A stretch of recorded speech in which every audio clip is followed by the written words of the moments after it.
บายดีมื้อนี้พวกเฮาแสดงนำจากเงียบยี่ห้อแจ็ครุ่น FG จากเข็มเดียวมอเตอร์น้อยหรือมอเตอร์ไรเล็กวันนี้เฮามาเบิ่งฟังก์ชันของมันเลยตัวนี้มันบอลปรับความไวของมันตาซาสุดนี่หาเนาะเขาอยากให้มันไวครับเพิ่มขึ้นเนาะ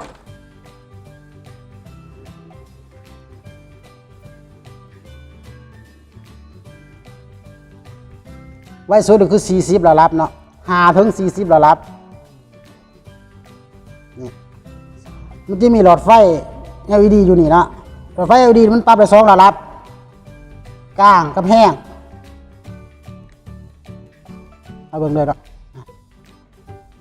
นี่ทำมาเบิ่งการใส่งานของมันเลย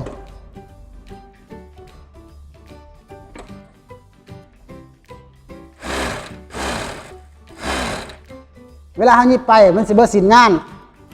เขามากดตัวนี้ก็ได้เขาบ่ต้องเหยียบกดตัวนี้ไหลเนาะเอาจักบาทเขากดเอาก็ได้เนาะแล้วรุ่นนี้มันจะสามารถจับรอบเข็มไหลเวลาเขาเหยียบกับหลังเข็มมันจะขึ้นนะแตกต่างกับรุ่น F3 เวลานี้ไปตืบแล้วเขาสีหาออกเขาเหยียบกับหลัง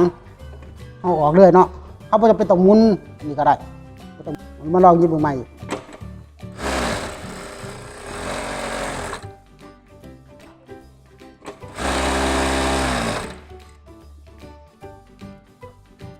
มันกลายแบบนี้ถ้าลูกค้าท่านใดสนใจจากรุ่น FC สามารถติดต่อทางบริษัทเอ็มไทยของพวกเขาไหลเนาะ